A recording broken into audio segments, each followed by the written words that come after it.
Last night I played poker with tarot cards. I got a full house, and 4 people died. Grab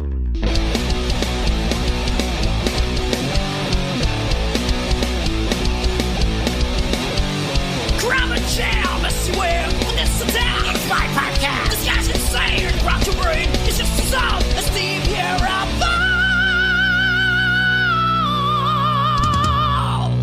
Schmack-a-magob, it's another Vieira Vault, and this is part 2 from last week's.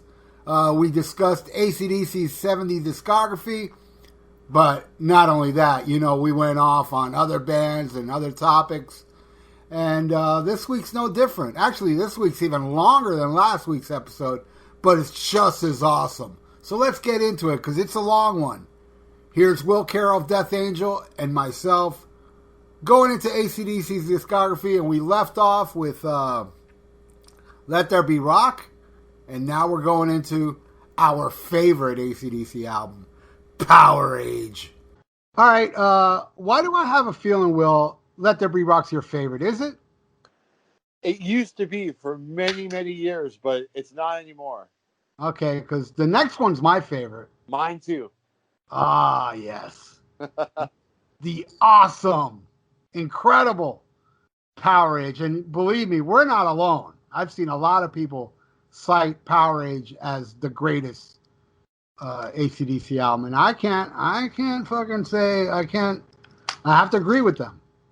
Brian Johnson, even Brian Johnson said that. Wow. And you know who also loves this album is Keith Richards. I did know that. Yep. Yeah, Keith Richards said it's one of his favorite albums.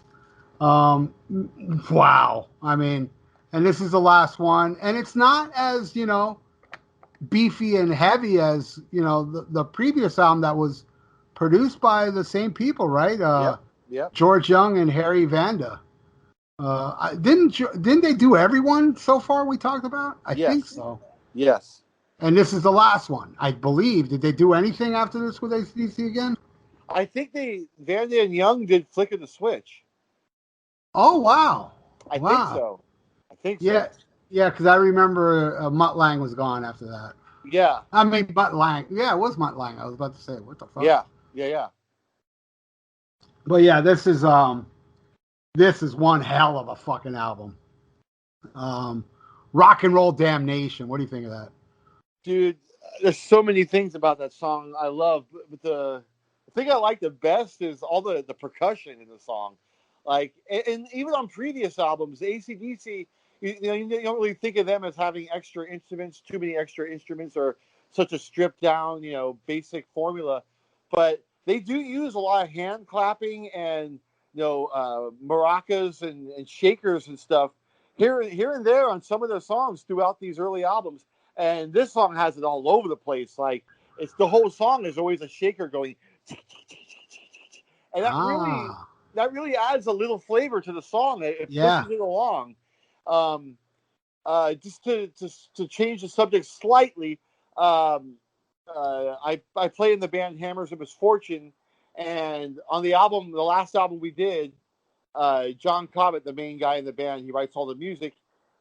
He used this album, Powerage, as a template for how to approach the recording for the last Hammers album, especially with the drums and percussion. Like, there's on any previous Hammers album, there's no shakers or tambourine or any kind of cowbell, not that I know of.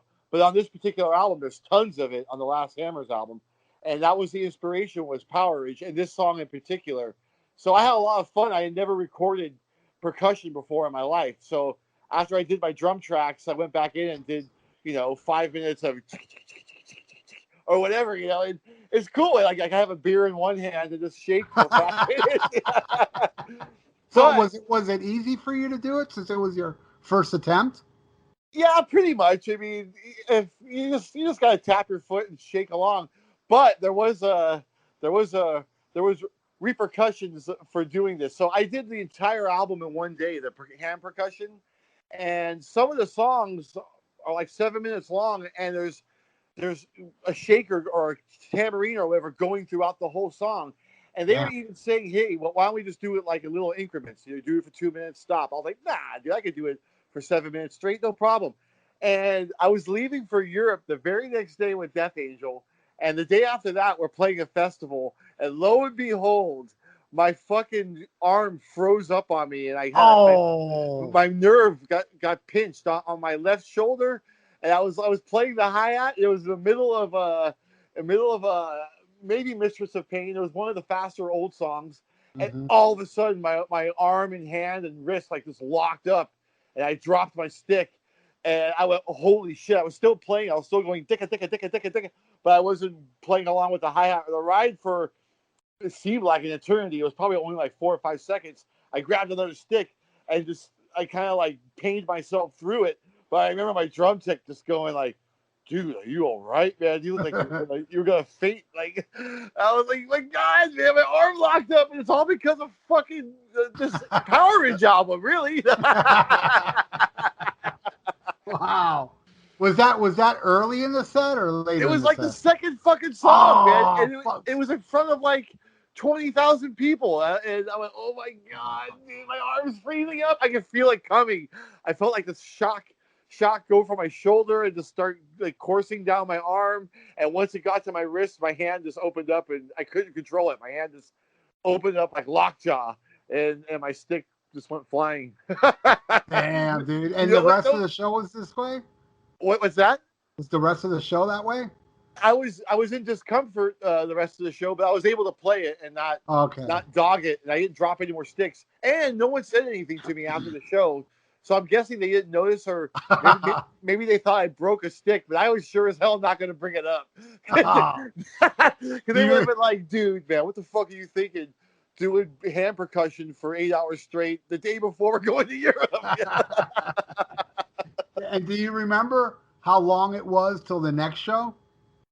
Oh, it was the next day. And did you have problems that day too? No. It just good. happened right away, like early in the first set. But it was a weird sensation. It's never happened to me before, and it hasn't happened to me since.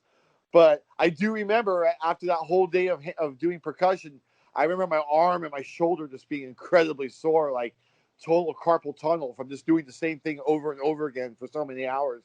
So yeah, but this song in particular was the inspiration for all of that. Wow. It's a great track. And I gotta say, I gotta feel bad for the Canadians, because the Canadians version album starts with Sin City and side 2 starts with Rock and Roll Damnation. Right, and the European version is different too. I'm looking for it right now. Oh, okay, I got it in front of me. Well, it starts with Rock and Roll Damnation. Oh yeah, I own this on vinyl with Cold Hearted Man. Exactly. Yeah, I have this weird box set with all the. All the albums are the same as the American version, except they threw that one in there. Right. And well, there are subtle differences. No, see, the one I have a European version. I bought this in Germany, and the opening track is "Give Me a Bullet." What the fuck is that, dude? Yeah. Let's see. I'm looking here, and it says European LP release. It says Rock and Roll Damnation, then "Give Me a Bullet." So you have something very rare there. I guess Rock and Roll Damnation isn't even on this version. What? Yeah. What replaced it? Nothing. It's four songs on side 1 and 5 on side 2. So it's "Give Me a Bullet," "Down Payment Blues," "Gone Shooting," "Riff Raff," and side 2 is "Sin City," "Up to My Neck," "What's Next to the Moon," "Cold Hearted Man," and "Kicked in the Teeth." So they don't have Rock and Roll Damnation, and there's another song that's not on here either. "Cold Hearted Man" replaced the song on side 2. I can't think of it off the top of my head. What are the songs on side 2? All right, just what you said. Exactly what you said. Sin City, "Up to My Neck," "What's Next to the Moon," "Cold Hearted Man," and "Kicked in the Teeth." Well, on the American version, there's another. "Cold Hearted Man's" not on there. And what's the song? American version. What's the one song that's called? "Up to My"? No, wait. I'm trying to see what replaced. Exactly. Oh, Gone Shooting's on side 1. Okay, let's see. Rock and Roll Damnation. Oh, "Give Me a Bullet." Give Me a Bullet. It's not on there, right? No, it's on there. It's track 2. "Up to My Neck and You." It's Rock and Roll Damnation, "Give Me a Bullet," "Down Payment Blues," "Gone Shooting," "Riff Raff," Sin City, Up to My Neck in You, What's Next to the Moon, Cold Hearted Man, and Kicked in the Teeth. So Okay. Yeah. now you got me curious. You're gonna have to give me a second. I want to look at my Powerage to see if it has Rock and Roll Damnation. Give me a second. Yeah, check it out. 1 minute, 37 seconds later. All right. Yeah, it does have Rock and Roll Damnation.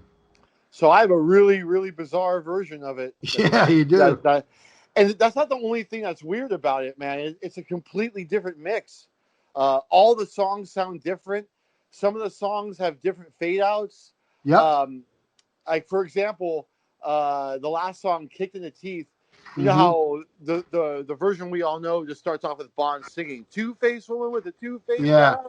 On this version I have, it opens with an open chord, right? Yeah, man, I love that too. It's awesome. Yeah, it is awesome. And Down Payment Blues doesn't end with the blues riff. Exactly. It just ends with Bond saying, "I got the down payment blues," and that's it. So weird. Yeah, so weird. I love it though. Living with this album for so long, and then hearing these versions of like What's Next to the Moon had like extra little. Yeah, It's Your Love That I Want. He that goes a little longer on this version, as I remember correctly. Exactly. And what else? I think that's it, right? Is there anything else different? Because I kind of remember Sin City being the same. Yeah, Sin City's the same. And Gone Shooting being the same. I think it was just Down Payment Blues, What's Next to the Moon, and Kicked in the Teeth is what's different on here. Yeah, but it's worth getting that version because it's like hearing the album all over. Oh yeah, I love it. I had a friend of mine burn it. He was able to burn vinyls to CD. I said, "Dude, you need to burn me this version." You know, it's probably up on YouTube now. But yeah, okay. So let's stick it to the American version. Down Payment Blues we talked about earlier. One of the greatest AC/DC songs too. One of my favorites. Fuck yeah, dude. I love playing that song, man. The way it builds up. I actually get too excited when I play this song and it ends up speeding up. Like I remember like whenever we play this track, the Angus turns around to me and does the slow down like motion to me. I'm like, okay. And I just get so excited when the song picks up and revs up. I love it. Fucking man, love it. It sounds like you guys have a godly set list. Oh yeah, it's deep tracks, all deep tracks. Nice. Give Me a Bullet's awesome. Oh yeah. Give me something that's you, and I'll make pretend it's you. Badass. Yeah, it's a deep track on here, but it's awesome. It was played live. I have a bootleg of them playing that. I've never heard that. Wow. Yeah, Riff Raff. I'm sure this is the one you guys played. Do you guys open the show with this? Yeah, it's not the easiest song to open up with. Let me tell you, like I gotta really be warmed up because of the hi-hat action, you know, and that's another song that's hard to start off. Like you all have to be on the right page because it's kind of fragmented a little bit the way the song starts, and it's not to a real tempo. Like it's not to a real template. When you're just going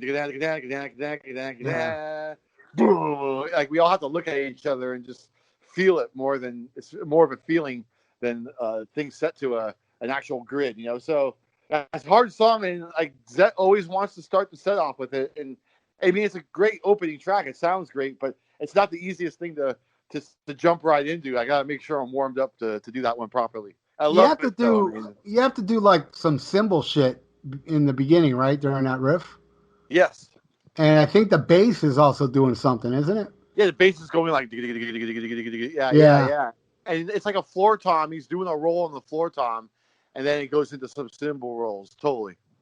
Fucking, it's such an amazing track, and it's probably the most that and the last track, the most furious tracks on here.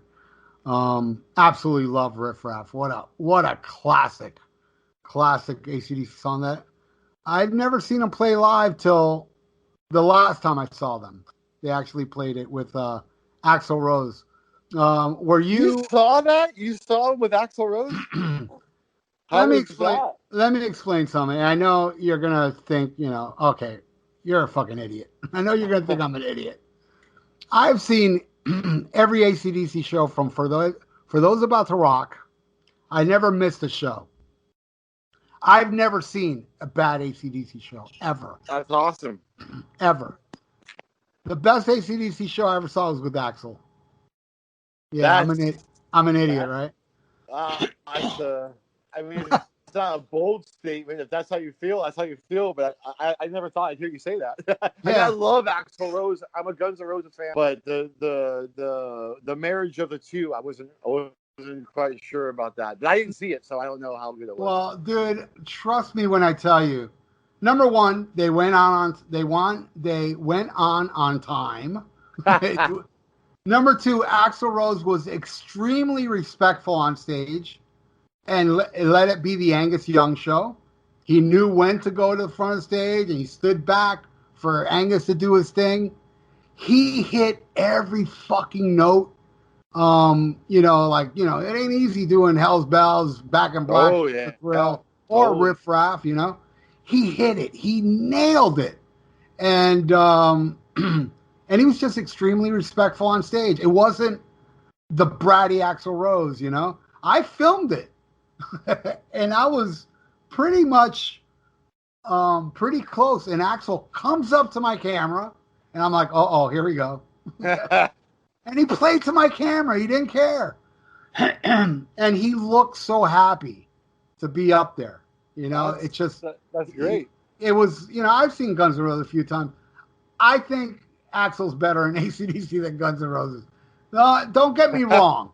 Don't get me wrong. I prefer Brian Johnson. I prefer Bon Scott because, Brian Johnson, I got to give respect to because, for him to fill in for Bon Scott is a big thing to do. And he did it well. And he is you can tell he's such an awesome person. And I had a Brian Johnson experience. Doesn't he live in Florida? Yes, he lives in North Florida, nowhere near me, like 8 hours away. But he was in a convertible here 2 blocks from my house at a red light. And I was like, oh, my God. And he even had the little taxi driver hat on, dude. And I'm at a red light. And this is when I work for the city. I'm in a city truck. And I go, Brian. And he looks over. He's like, hey. And I go, oh, man, it's cool. I go, dude, you guys got to start playing stuff from Flick of the Switch live. I don't know why I said that. And then he goes, I'll tell the boys. And then the green light happened and he drove away. That was my Brian Johnson experience. And I was giddy the rest of the day. It was just that little interaction we had that lasted 5 seconds. I was like, what a cool dude. Yeah. He was just so nice. And I respect the fuck out of Brian. So do I, man. Axl was fucking amazing, And I'm not saying this to slight Brian, but, his voice, and understandably, he can't pull it off like he used to. Oh, yeah. For a long time now. Yeah, for a very long time. Dude, Axl hit every note. Every fucking note. That's awesome. It was so incredibly impressive. My friend David Scott, I don't know anybody that hates Axl Rose more than my friend David Scott. After the show, he's like, dude, I can't believe how good he was. I was like, I know, that was fucking amazing, And what I love, not mainly because of Axl, that I thought it was the greatest AC/DC show, it was the fucking set list. Riff Raff, Rock and Roll Damnation. Wow. They did so many deep tracks. Even some Brian deep tracks, like Giving the Dog a Bone, Shot Down in Flames, Hell Ain't a Bad Place to Be. Wow, man, that's a hell of a set list. Dude, it was amazing. It was just fucking amazing. And there's a lot of people I say that to, and they're like, "You're a fucking idiot." I go, "Yeah, I guess I am." But I'm telling you, that was the best time I ever saw it. They were just unbelievable because I'm not saying Axl nailed it and everything, but it was the set list that really sold me. Because and they probably did a weird set list because of Axl being a part of it. It was a weird situation. So, I mean, I wouldn't be surprised if he chose some of those songs, like some of his favorites. I think so because, he's a huge fan. Guns N' Roses covered Riff Raff and Whole Lotta Rosie, Right. Did they do Choose Up? No, I'm just kidding. Yeah, it did nick a time.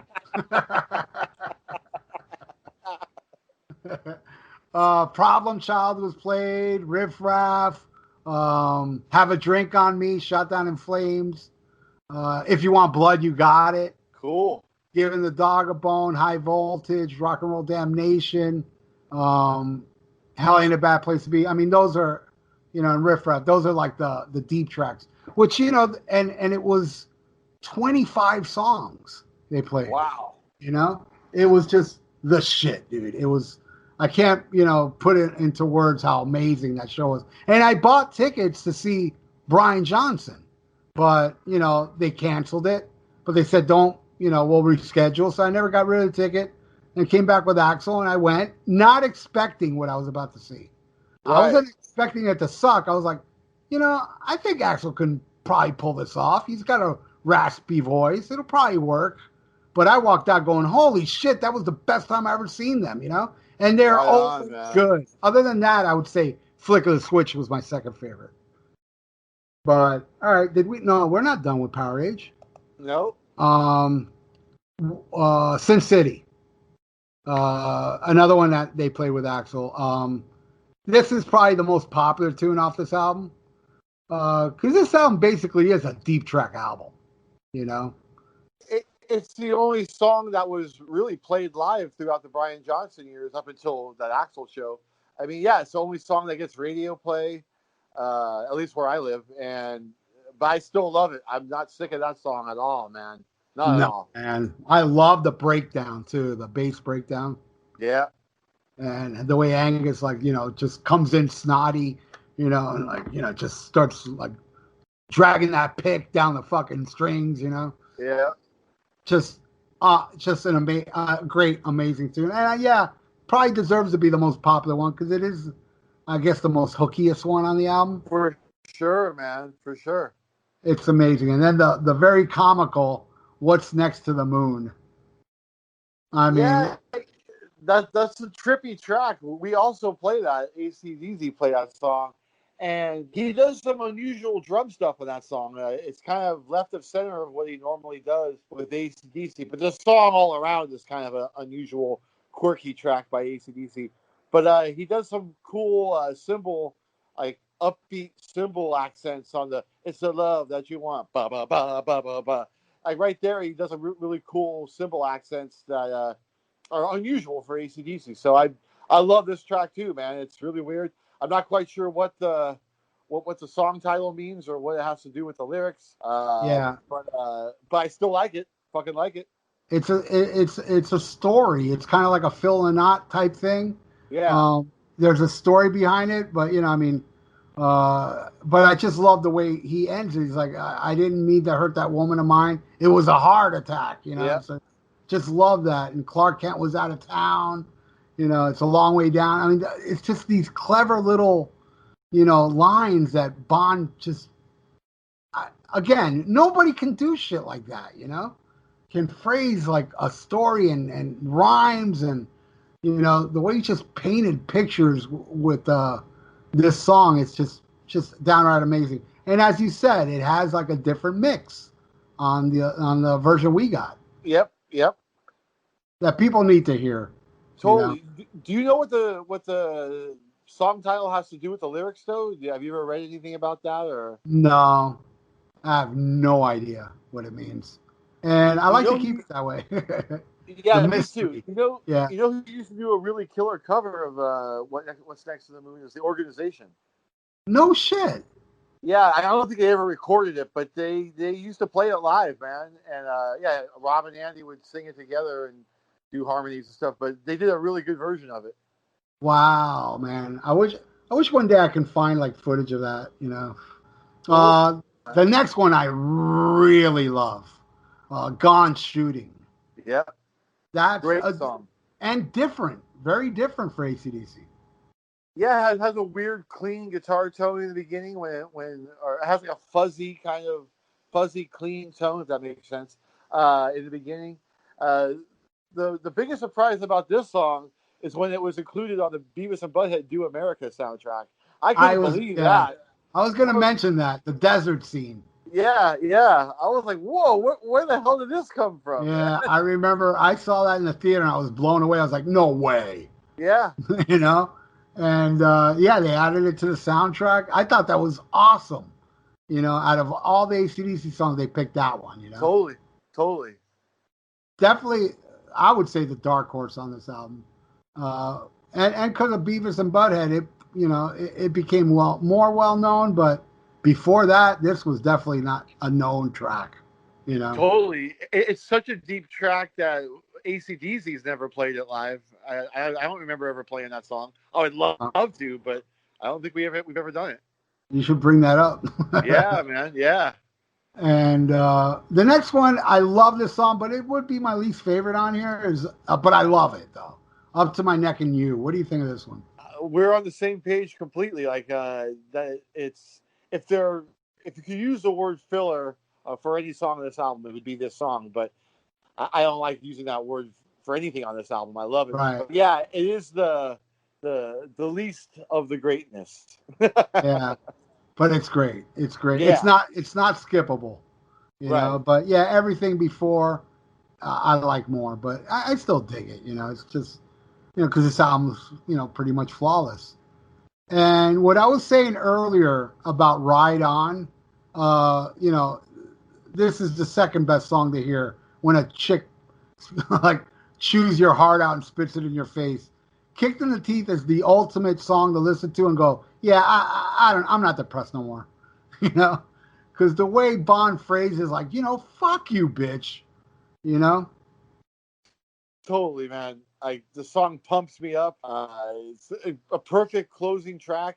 I was back when bands actually, thought about like how an album should be sequenced, and we have to write a really strong closing track, as opposed to a lot of artists nowadays. Like all the great songs are in the first half of the album, and then the more filler tracks close out the album. But I don't like that. I like how like in the 70's and 80's, like sometimes the strongest track would be the last song on the album, and that's really smart to do that because you walk away from the experience of listening to the album with a positive memory. Like, wow, that last song ripped. So Yeah, you start thinking the album rips. But if yeah. the album kind of peters out and ends really on a weak leg, you get a bad impression of the album overall, usually. So, yeah, it's a very, very strong way to end the album. Fucking awesome, man. Well, to me, Motley Crue's greatest song is Livewire. If they ended, Okay. if they ended Girls with Livewire, Bad Boy Boogie still would have ruined the album for me. Yeah. Even though it's way earlier, I'd still think Totally. that album sucked. I don't care how good that fucking Bad Boy and Nona. No, it's funny you bring up Livewire, which is yet another song title they stole from AC/DC. You're right. You know? You're right. Yeah. And it is I love that song. I think that's my favorite Motley song. But It is probably going to be a very unpopular thing to say on an episode about AC/DC, but I think if I had to stack those two songs up against each other, I would go for the Motley Crue Livewire. you know what? I would have to agree with you. And I love Yeah. AC/DC Livewire. Yeah. But they really they hit the bullseye there. They shot their load on that song, let me tell you. Totally. But yeah, Kicked in the Teeth, man. Wow. What a great ending. And it's just the way it's just this, a big fuck you for her, destroying me, emotionally. Yeah. And you listen to Ride On, it's like, yeah, fuck, I'll get over this, and then fucking Kicked in the Teeth is like, yeah, I'm over it, It's beautiful. Totally. All right, the next one is the first one I ever heard. And Wait, you're gonna before we go there, okay. What do you think of Cold Hearted Man? Oh, I look, I like it, but I don't know. I would put it like in par with Up to My Neck and You. Me too. Me too. It's not, it's not strong. I always read about that song and I loved the song title. I was like, oh man, one day I could ever hear this song. And it came out did it come out on Bonfire or it came out on some compilation. It was Yeah, on I the think. Iron Man 2 soundtrack. That's Oh, definitely, really?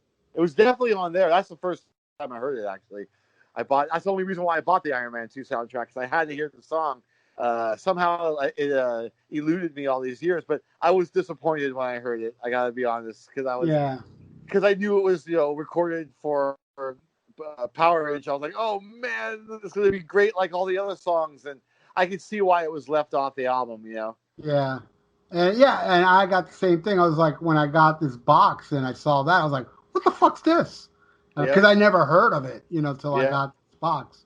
But another song that's never been heard that they did record is I'm a Rebel, that except covered.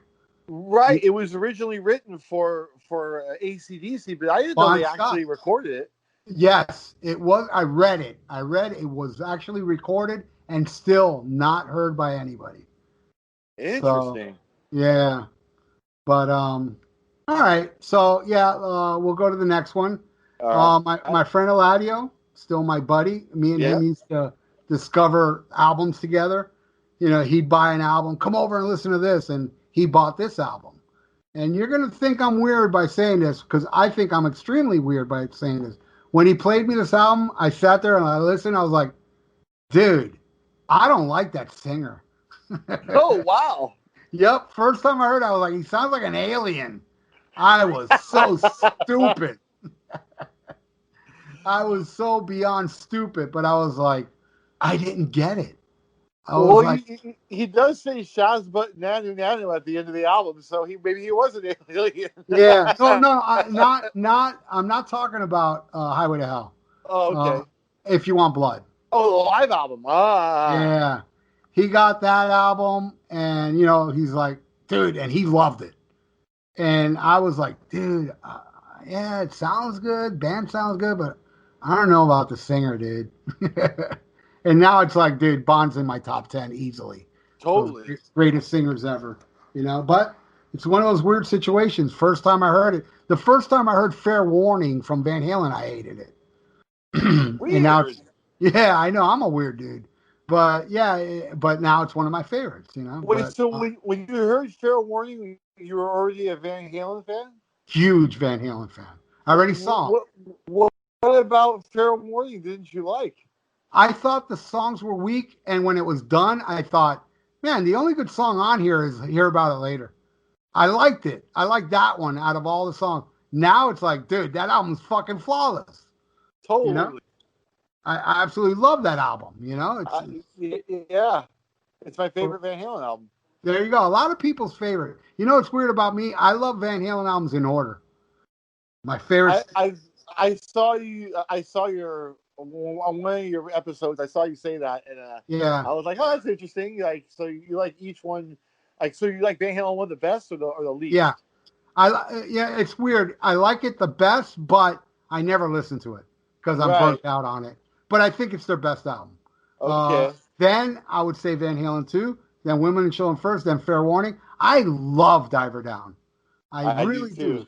And 84. I mean, in that order. And I love them all. Just because I like one more than the other doesn't mean I dislike it. Right. But Fair Warning is awesome. It's just, and it was the greatest show I ever saw in my life. Yeah, you saw that tour, man. Damn. Dude, I'm telling you, the first time I saw Van Halen was Women and Children First, second row. It was the greatest show I ever saw in my life. Then I went to go see Fair Warning, nosebleeds. The best show I ever saw in my life. It was better than Women and Children First, better than every Van Halen show I'd seen after, better than any show I've seen from any band. There was just something about that show that I can't put into words. Right. It was this vibe between songs. People would, pound on the chairs. There were like these plastic chairs in the sportatorium. It was just phenomenal. Never a show that I left the show and for weeks and weeks after, I was still in awe of what I witnessed, That's killer, man. Yeah, it was. You had to be there because I just, David Lee Roth would go in the center of the stage after the third song, and he stood there for about 2 minutes without saying a word. because he couldn't. The crowd was too loud. He just waited for everybody to calm down. It was just they were, to me, Van Halen in the '80s. Forget it, and nobody can touch them. They I were just agree, the man. shit, man. Live it was just. Did you ever get to see them back then? No, man. Damn, man. I know. I wish you could have witnessed that. It was a magic. It was like not only the band, but the light show was amazing, but the crowd made it like, pushed it to another stratosphere. Sure, man. Sure. It was just an amazing thing to witness. But the live album, which oddly enough, here's something that you didn't know, and I didn't find out till many years later. This album, some of it was recorded in West Palm Beach, Florida. And Really?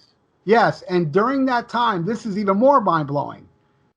North Miami Beach, I live in South Miami Beach. In North Miami Beach, they gave AC/DC the key to the city. Wow. During this time.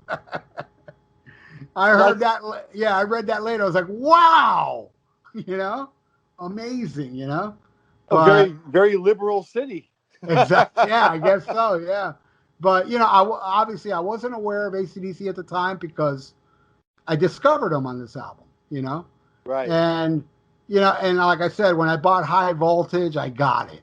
And then when I went back and listened to this, I was like, damn, you're stupid. This is amazing. Totally. This album has a vibe. But you know what? Most 70s live albums had a vibe. Oh, yeah. I know you were born, I think it was in 1970. 73. Right? 73. Okay, even later, 73. Did you remember? I mean, I knew you knew Kiss Alive. Yeah. But did you remember the specialness of live albums in the 70s? Absolutely. Frampton Comes Alive. Yes. Foghat Live. Foghat Live, incredible. Totally, dude. I mean, and there's a band, I wouldn't think twice about buying one of their studio albums. And they're usually like 50 cents, even today. They're still 50 cents, and I just I'll pass. But I have Foghat Live on vinyl, and I love it. I love every song on it, man. Fuck yeah, dude. It's one of the greatest live albums. I put that in my top 10, And it's always puzzled me why rock and metal live albums haven't been able to recapture the same spirit. And I know why. And it'll make sense if you listen. The reason live albums are not special because of MTV. Because if you remember listening to live albums, it would put you in the show. You didn't know what it looked like, but you can feel the vibe like if you were there. I think the visuals of MTV kind of ruined that, and it doesn't, it kind of the visual kind of brainwashed us into, because think about it. I mean, what live albums after Unleashed in the East and Made in Japan, would you consider as good as the 70s live albums? I wouldn't, because I agree with you with what you say about the visual thing. But even the sound quality of 70s live albums is superior. Like Live After Death. I mean, I like that album, but it doesn't sound as cool as any 70s live album. I can name 10 70s live albums. Maybe I don't like the band more than Iron Maiden, but just the live album sounds better, and I don't know why that is. I mean, they're using different recording techniques or whatever, but they should go back to what they used to do in the 70s and make a kick-ass live album. Yeah. It's the ambiance of the crowd noise. Yeah. It's kind of got this, I know this is a bad word to use. I can't think of another, but there's a kind of an emptiness, an awesome emptiness to those albums that is kind of filled in later on later live albums. Yeah. That it gives you the kind of the feeling you're there, totally. And this album has that, like if you listen to the Jack on this album, you hear that, you feel that vibe, and the beginning of Riff Raff kind of sounds like it's going into Livewire. Yeah, it does. It totally does. And it goes into Riff Raff, and but this album is again flawless. You got Riff Raff, Hell in a Bad Place to Be, Bad Boy Boogie, the Jack, Problem Child, Whole Lot of Rosie, Rock and Roll Damnation, High Voltage, Let There Be Rock, Rocker. It's perfect. I mean, what's weird, I think about this is TNT. You know, it's like, why did they put TNT? Not that I'm complaining, but you figure TNT would be on a live album for AC/DC because it was kind of like a hit for them, you know? Totally. So it's kind of odd, but I man, could live without it, though. I could live without it. no, me too. And yeah, you know what? TNT does have a burnout factor for me. You know? It's not like, you know, oh, I got to listen to TNT. Like I got to listen to, you know, Hell Ain't a Bad Place to Be. I got to listen to, you know? But I just think the vibe, the performance, you know, the raw, and it's very raw. I mean, this is like Let There Be Raw kind of raw. Totally. You know, on this album. And I mean, what do you think of this album? I think it's fantastic. It's the first album cover that ever scared me. Yeah, right. I was freaked out by that fucking album cover and the back cover too, where he's laying on the ground with the guitar neck sticking out his back. Yeah, that really tripped me out. It looks so real. I mean, now you can tell, but when I was a little kid, I thought it was real. I thought it was disgusting. So, you know, the album definitely made an impression on me when I first saw it. But yeah, dude, it's fucking awesome. Whenever we do songs from that set list, that song on the live album, we always make sure we do that version, the live version. Like we always start off "Let There Be Rock" with da da da da da da da da da, like how the snare goes off. And yeah, it's great, man. I have memories of some of the stoners and rockers that lived on my street growing up in the 70s, late 70s. I used to hear this album blasting from like party houses and people's houses, and I always associated this album with Bad Boys and, you know, like the darker side of high school. You know? Yeah. Yeah, yeah. It's a very rebellious sounding album too. Yeah. You know, and I'm looking here on Wikipedia, and I didn't know this. There's a complete concert from the Apollo Theater in Glasgow, April '78, and you know the set list here is Riff Raff, Problem Child, Hell Ain't a Bad Place to Be, Rock and Roll Damnation, Bad Boy Boogie, Dog Eat Dog, wow, The Jack, High Voltage, Whole Lotta Rosie, Let There Be Rock, Fling Thing. You know that song? I do. It's a B-side, and Rocker, and it says in the notes under it, the song "Give Me a Bullet" was played during sound check, according to official Apollo Theater website set list for the show. Fling Thing is a B-side of the original Australian single of Jailbreak, but it's actually a traditional Scottish folk song, the Bonnie Banks O Loch Lomond. Yeah, and right. I've heard that you know that riff before. You know, totally. the band played it live in Australia and Scotland as a staple part of the encores in the early years. And actually, I have some of that. That's, I believe, on that backtrack. That show was filmed. Okay. And Fling Thing is on it. And Angus is wearing a soccer outfit. And before they start Fling Thing, Angus is kicking a soccer ball on stage. Okay. Very odd, but yeah, that's something I didn't know. I just see this on Wikipedia. It's pretty interesting. Oh, and it says the version of Fling Thing and Rocker is also the encore for the concert that's on the Family Jewels DVD. So that's where I saw it, not Backtrack. So, and that's I have that DVD, the Family Jewels. I haven't watched it in like a decade. So yeah, me neither. I haven't seen it forever. But boy, you want to talk about essential? You know, it's got all those early videos and shit. Very cool shit. Totally. But yeah, what else is there to say? This album's incredible. Yeah, and it was produced by Van Dan Young as well, right? Yes, it was. I'm pretty sure. Let me see. Yes, it was. Yeah, I figured it was. And that's where it ends. I mean, for the Bond years, we got one more album where Mutt Lange comes in, and it's their most popular album. I think it's their second biggest selling album.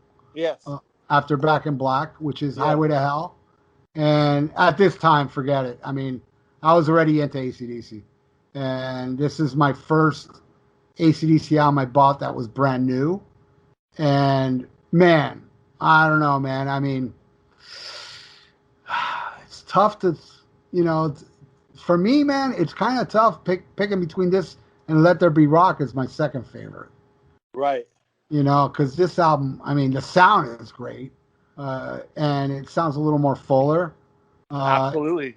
And I guess you have the vinyl. I have the CD version of the alternate cover where it's kind of flames, full of flames, and the guitar neck. You have that one?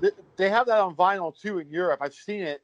And I don't know why I haven't bought it yet, but I do intend to buy it if I ever go to Europe again. Yeah, but it's not different. I mean, it's pretty much the same. Let me see. Yeah, it's the same track listing and no different tracks, but historic. I mean, as you said, yeah, Highway to Hell's played out enough that you guys don't even play it. Right. I love it though. It's just such an anthem, and you know, it took me years to realize that. Oh, you know, Highway to Hell is kind of like the opposite of Stairway to Heaven. You ever notice that? Oh yeah. I never made that comparison, but yeah, you're totally right. Yeah, later on I thought of that. Like many decades later, I was like, I see what they're doing here. You know, the exact opposite. There's Stairway to Heaven, there's Highway to Hell. Totally. But it's great. I mean, and again, Phil Rudd said it. I believe it was Behind the Music. This is a song about, you know, if you were in AC/DC, you'd totally understand what the song's about because it was their life on the road. Right. And again, Highway to Hell, like I was saying earlier about the way Bond would talk about hell. You know, he's like, "Hey, Mama, look at me." You know, it's like he's celebrating. You know, hell is great. You know, hey, Satan. Which actually is, you know, if you think about it, is even more evil than saying "boo hoo hoo, I'm going to get you. I'm the devil. Look out." It's just like enticing people to go to the dark side. You know? Yeah. Hey, Satan, look at me playing in a rock and roll band. You know. Yeah. Paid my dues. You know, it's like so cool. You know, I just love his phrase. Yeah, it's evil, but it's like enticing. Where you're gonna burn in hell with hell's bells. Isn't that enticing? You know, Will. I don't know if you know this about me, but I did a stand-up routine one time. Okay. And I can see that. I actually did. I told people, come out because it's going to be my first and last time ever doing stand-up. And one of my little routines, I talked about the album cover of Hell Awaits from Slayer. I love that album cover. Yeah, I too. And I said, you know, today I was listening to Hell Awaits, and I'm looking at the album cover with people getting their entrails pulled out and, a pole through a guy's eye. And I'm like, this ain't really this enticing. I'd rather be on a cloud with hot chicks feeding me grapes. That was one of my skits. where Bond wouldn't sing like that. Bond's like, dude, come to hell. This shit's fucking a party. You know? Totally. It's awesome. And I don't know if you noticed this about the next track, Girls Got Rhythm. Have you noticed that this song is only one riff? I guess so. I mean, I never really thought about it, but yeah, I guess you're right. It is. The whole song is one riff, but it doesn't sound repetitious, does it? Not at all. And look, I mean, what's it been? 40 years since you've been listening to this? Totally. You know, and you never noticed because it's so brilliant, you know. But if you listen to that song, the riff does not change for 3 minutes and 24 seconds. Another song that we've never played. That's another song that Zetro is like, no, too played out. Too many people have heard it. I don't want to play it. I would love to play both those songs. You know, they're great. Yeah, I'm sure if you had played it, you would have noticed that one riff. You would have been behind the drums going, wait a second. Yeah. But it's great. It's awesome. The next one's so heavy. What do you think of, I mean, those pounding drums in the beginning of Walk All Over You? Dude, they're awesome. I mean, it's definitely out of character for Phil Rudd. You know, you don't really think of him as a power drummer, but he's totally like, slamming it at the beginning.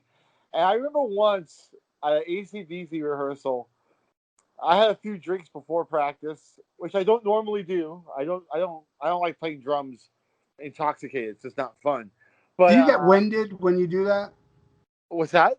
Do you get winded if you're drinking and playing drums? I don't get winded. I just play like shit. Okay. Because I get winded when I used to get winded, just walking drunk. It just throws my meter off, and I just get sloppy. So I Right. showed up to practice, a little buzzed, or a lot buzzed, and we were trying out this new guitarist, and who totally did not fit the bill. This guy was a complete shredder, like just doing sweeps and stuff, and Oh yeah, that don't work. yeah, he wasn't trying to incorporate that into AC/DC, but he was very analytical. He didn't have a rock and roll bone in his fucking body, and I could tell right when I looked at him when I walked in the room. I'm like, this is not the right guy. Like he's just he's like a fucking Dream Theater type of playing guy. Like you mentioned Dream Theater earlier. He's totally that school of playing, which is great and all, but it just doesn't fit with AC/DC. Anyways, we we the first song we played at practice was "Walk All Over You." And like I said, I was a little drunk, so we start the song off, and I didn't play the fills in the beginning exactly how they were on the album, and Uh-huh. it completely threw this guy into like a brain freeze. He started holding his head. And he goes, "What are you doing?" And I was like, "What? I go, what the fuck is your problem?" And he goes, "Dude, that's not how the drum beats go." I go, "Dude, I know that, man. I'm fucking drunk. Just let's go through the song. I want to see it. We're not here to see if I can play it. We're here to see if you can play it." Yeah, you're auditioning, asshole. And he didn't make the gig. Yeah, obviously. You're gonna be bitching when you're auditioning. Totally, but he was right. I did play it. I did play it wrong, and ever since that day, I've made it like a mental note to just make sure I play those fills in the beginning exactly how they are in the album, which I do now. So, yeah, but yeah, just Wow. funny little side story. But yeah, I love the drumming, and the song is like pummeling, man. It's fast and it's not fast. Has a weird flow to the song where it's not a slow song, but it just creeps along. It's not exactly fast either. It's just right in between. I like the flow of it. Really, really Yeah. cool. Man, my favorite line is "You're looking so good under Under me." me, hell yeah. That's so cool. Yeah, it's just beyond classic. I mean, this side one to this album is just perfection. Oh yeah, and Uh, then what's the next track? Touch Too my Much. my all-time favorite AC/DC song. Killer. Touch Too Much is my favorite. I mean, I've always like worshipped this song. And it's different. That beginning riff, and just the lines, how perfect. It's one of those nights when you turn off the lights. And Just the way, everything comes into view. yeah. Yeah. She was taking her time. I was losing, and that one line, like, Venus with arms and shit Yeah. like that, Yeah. just so fucking perfect, What the fuck is shithouse about that, you know? And on this song, you can hear Mutt Lange's influence. Like this album is definitely more refined than the first four. Like they're just doing little tricks, like studio Yeah, tricks, and like on this song, there's like accents where they go to dun dun dun, like tight accents, yeah, and they didn't really do that too much on previous albums. So that was a new trick they learned. I also read that Mutt Lange, when he decided to work with AC/DC, the first thing he told them in regards to songwriting was they had to learn how to end songs. And I can totally see that because yeah, almost every song on the first four albums ends then it's ringing yeah, on, and yeah. so yeah, he told them you guys have to start writing songs with an actual conclusion, or like an ending. So you can hear that on this album. The songs do end. They have Yeah. an ending piece. Yeah, I don't think there's any fade outs either in this album. Right. It all has an ending. Right. Yeah, I'm pretty sure, but yeah, touch too much, dude. I mean, what can I say? I mean, the song, every single thing about every component of the song is like hook after hook after hook. Yep. And it's just to me, it's perfect. And it's one of not only my favorite DC song, but one of my favorite songs, period, of all time. I absolutely love it. I have a cover band with my two older brothers called My Three Sons, and we just we do seven. That's awesome. Yeah. My And three sons. we do like 70s rock predominantly, like AC/DC and Kiss and Aerosmith, and we used to do this song, and whenever we play it live, like my brother would try to sing it, and he wouldn't be able to talk for like a week after whenever we'd play the Wow. song, he would completely blow his voice out. So we don't play that song anymore. But I mean, he does hit some pretty high notes, and like it's the whole vocal register of that song is really high up there, man. It's not an easy song to sing. Oh, I can imagine. Yeah, what'd be cool though? When you guys play a gig, like before you go on stage, you play the theme.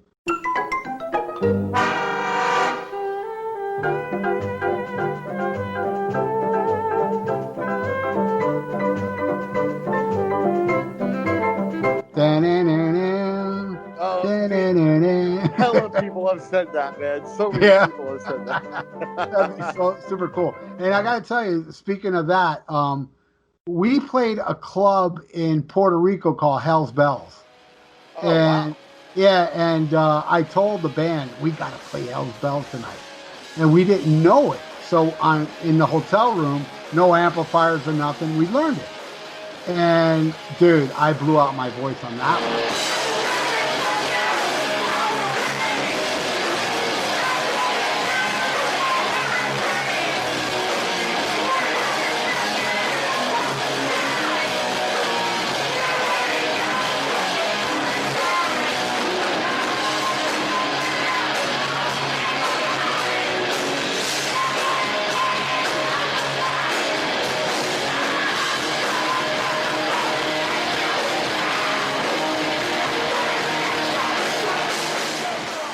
Oh, wow, dude. I mean, yeah, Brian Johnson even takes it even to another level. Yeah, On those first couple of AC/DC albums he did. Absolutely. it totally fucked up my voice. And dude, the promoter was the coolest guy on the planet. I remember I went back to talk to him, and he's sitting on his chair with this girl giving him head. He's like, "Hey, what's up?" Like nothing was going on. That guy was like the Fonz. I just thought he was the coolest guy on the planet. And the next day he called us and he goes, "Hey man, would you guys play free tonight at Hell's Bells?" And I'm like, "Okay." Damn. Dude, I went up on stage and it was the most embarrassing show I ever played in my life. Like the whole show, I was like, "Ah." It was just, dude. Even my guitar player was like, "Dude, I was feeling so bad for you." I was like, "Well, I guess we ain't playing a gig for a while, man." Because Well, hey, the crowd got what they paid for. Get it? It was a free yeah, show. it was free. So fuck it. And the guy that drove us around, that show was such a free for all that the guy that drove us around, he goes, he comes up on stage and he goes, "Hey man, can I get my guitar, man? And we play United Forces from SOD." And I was like, Whoa, that's random. yeah, and I was like, "Sure." We didn't know it either, but bam, since we know that album so well, Yeah. we ended up playing that. But anyway, But you know how you're saying trying to sing Hell's Bells blew out your voice? yeah. Well, guess what? Brian What? Johnson could probably say the same thing too. Yeah, that's probably why, that he can't sing, as good as because that's a staple, Totally. And Back in Black, it sounds very fucking strenuous to do as well, that song. Oh yeah. But Touch Too Much. Bon and Brian, I mean, what they do is very taxing on the voice, Uh-huh. and not to be taken for granted. That's why, dude, I tell you, go punch up Hell's Bells with Axl. It's amazing. Okay. The guy does it. He did it many nights in a row, and every fucking note he hit. It's just unbelievable. And I remember Axl saying it was Back in Black, Hell's Bells. I think he said Riff Raff were really hard, for him to. Right. No, I think it was Thunderstruck was really, really hard for. I hate that song, dude. Oh, thank you. Oh my god. What a lame song. That to me is the worst AC/DC album, period. To me, I don't know how you feel, but I'm not a fan of Razor's Edge, but I think Blow Up Your Video is maybe a little worse. Wow, I like that one. I mean, chock full of fillers, but at least there's 3 tracks I like on there. Name them. Name the 3 tracks you like. This Is War. Yeah, I love that song. I liked Nick of Time. That song's pretty cool. Very, very unusual. And I didn't mind the two singles, Heat Seeker and That's the Way I Want My Rock and Roll. I like That's the Way I Want Rock and Roll. I didn't like Heat Seeker, man. I couldn't get into it. Yeah, I thought it was okay. But there's nothing. I mean, Fire Your Guns is the only one I like off Razor's Edge. Yeah, it's Razor's Edge of puzzlement because it was such a huge comeback. Yeah, and yeah. it was a huge selling album. I think it sold like 6 million copies or something. Like really good, did really good on the charts. And I hated it when it came out, man. I didn't like it at all. I didn't like Chris Slade on drums. I was like, man, get this fucking guy off the stage, man. You know, it's like he had too much personality up there. It's like, dude, no one wants to see AC/DC with a drummer who's trying to be a showman. All right, get the fuck out of there. Simon Wright did a good job. You know, he just did his job. But I remember the videos for Thunderstruck and Money Talks. They were showing Chris Slade like a lot, and he's like making these faces to the camera and hamming it up. And it's like, dude, this is not your fucking band, man. Know your place, Baldy. Exactly. Yeah, exactly. Only Angus and, to a lesser extent, the singer. Yeah, exactly. Should because I thought Malcolm and Cliff were super cool standing back there and walking up to the microphone to do their backing vocal and then walking back to the amps. I just always thought that was so cool. Yeah, man. But man, as much as I despise Thunderstruck, I hate Money Talks even more. I hate that song even more too. Man. Yeah. And they would play it to death on Headbangers Ball. I was like, no, not this one again. It was also on the True Lies soundtrack, or it was on an Arnold Schwarzenegger soundtrack, maybe for Last Action Hero. Right. Or actually, Last Action Hero had a song I liked, Big Guns. You remember that? I hate that song too, dude. I like that song a lot, actually. Oh no, man! What a weak ass riff. If someone showed me that riff at a practice space, I'd walk out. Oh man, I really dig that song, dude. I was like relieved after Razor's Edge. I was like, all right, that's a good tune. That's exactly what I don't like. That riff. Yeah. That riff ain't that great, but I like the song. I just, as a whole, I thought it was a good song. I dug it. But the only good thing about the song "Money Talks" was the fact that they rained money on the crowd at the show. Yeah, that was a really cool feature. I felt like I was on the inner sleeve of Kiss Alive 2. Like everyone was going crazy trying to grab the money, and, just the confetti or whatever. So that was a good tour. I have it. I have a couple of those dollars. So do I. Has Angus on it? Yep. Yep. Yeah, I caught a couple of them. And it was a good show. I mean, but AC/DC always was good. No matter, I didn't like Stiff Upper Lip either. But what a great show that was. Yeah, I went to that tour. Totally awesome. Yeah. Wait, so your first show was For Those About to Rock. Yeah. Yeah, mine was Who Made Who, and that was a cool tour because they weren't touring for a new album per se, so they did a lot of old tracks. It was like this a deep track tour a little bit, maybe not so deep tracks, but a lot of Bon Scott era stuff that they played on that tour because they were touring for a greatest hits essentially. And it didn't come down here. Oh, you didn't see Who Made Who? That's the only tour I didn't see because they didn't come to South Florida. Oh, yeah. They opened up with the song Who Made Who, and there was like 30 Angus Youngs on stage, like the video. Oh, wow. Yeah, that was pretty cool. But the thing I remember most about that show, real quick, is the opening band was Queensryche on the Rage for Order tour.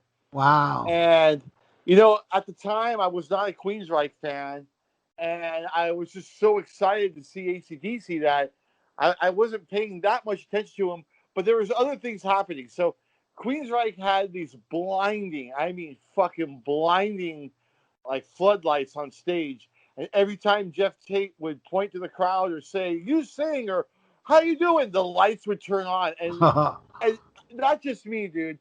Everyone at the Cow Palace was turning around or covering their eyes because it was so bright. Like, damn. Very, very, very interesting tactic to blind your crowd. But the thing I remember more about it was there was this little fucking cokehead burnout fucking stoner high school dropout guy, like right next to me and my brother during Queensryche, and he was doing key bumps the whole set, and I had never seen anyone do drugs before outside of smoking pot. So I was like, "Whoa, that guy's snorting something!" And I was like, "He's doing coke." I was like, "Oh wow, he's doing coke," and he got really keyed up during like Queensryche, and for like he was doing coke for the first song was Queen of the Reich, and he was doing key bumps, and for the next 6 songs, all like, every 5 seconds he'd scream, "Fuck you! Fuck you!" I mean, over and over again, dude. I mean, he didn't give me a chance to enjoy Queensryche, even if I was trying to, which I wasn't. But but even if I really wanted to, it's a good thing I wasn't a Queensryche fan, because I was only like 11 years old at that show or whatever. I was young, but I would have probably picked a fight with him. Like, "Hey, dude, shut the fuck up, man. I like Queensryche." But yeah, that's my Who Made Who story. But nowadays, I want to say Rage for Order is one of my favorite fucking albums. Fuck yeah. It's my favorite Queensryche album, and I just think it's such a unique, special album. Nothing has ever sounded like it before or after, man. What a bizarre, great album. Yeah, if you search YouTube on my channel, I did a episode on Rage for Order, and that was the week that it eclipsed The Warning. The Warning was my favorite, but in that episode, I talk about this is now my favorite Queensryche album. Dude, I love it, man. I was into Queensryche first time I heard the EP. I loved it. I loved The Warning, even though The Warning was really weird from the EP. And I loved Rage for Order. And this is really sad. I never got to see Cliff Burton, ever. Okay.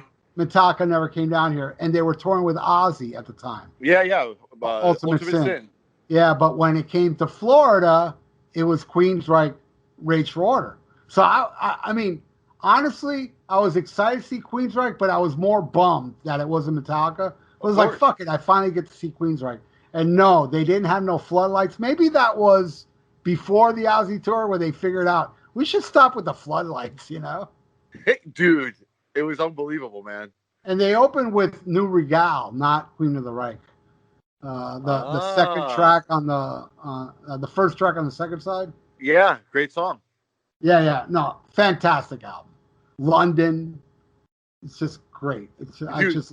That might be my favorite song on the album. London. Yeah. I even love the single "Gonna Get Close to You." Love it. That song's creepy as hell, man. A lot of people goof on that. I was like, I love that. I know. It's so weird. It's a cover. Totally. And there's a video for it. I love the video too, man. He's a vampire. Yeah, but there's a video for the original band that did it. Oh, whoa! I didn't know that. And Queensryche redid it. It's like a remake of their video.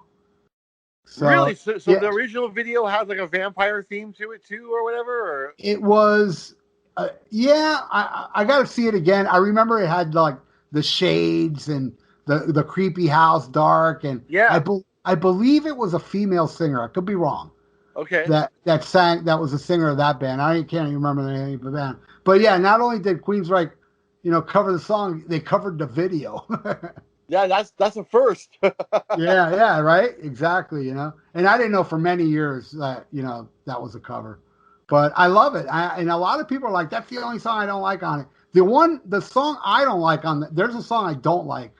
Is the one that I can't remember the name, where it goes, if we come together, we can. Oh, yeah. That's the only song. That one to me is throwaway, but the rest I love. Yeah.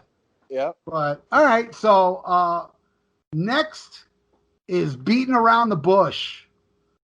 I love this one. Is ripping. What do you think of this one?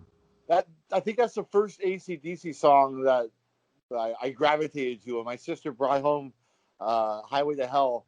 Like, that song made me hyper. I just remember just jumping around and just being fucking maniac, acting like a maniac. Like it filled me full of life. I love it, man. Super jumpy track and great lyrics. I mean, total double entendres going on, and double meanings, and I love it, man. Great. Yeah, that fast riffage and Bond coming in between the riffs. Yep. And the drumming is fast. Call and reply. Yeah. But this one, I guess they had their way with Mutt because I think it did. Doesn't this end like like old AC/DC songs with It does. It does. And I guess Mutt was like, "All right, we're gonna end side one with it. Okay, do that." Yeah, yeah. But yeah, I do love it. I think it's probably the most ripping tune on this album. Yeah, for sure. But then side two starts with the classic "Shot Down in Flames," which I model my life after this song because a weird thing about me, Will, is that I actually love getting shot down by hot chicks, but not in front of friends. I like doing it alone. And I found out in life that if I do it to 20 hot chicks, I end up with one of them. So it's worth it. The 19 shot downs are worth it. Hey, you know who you sound like? You sound like Damone from Fast Times at Ridgemont High.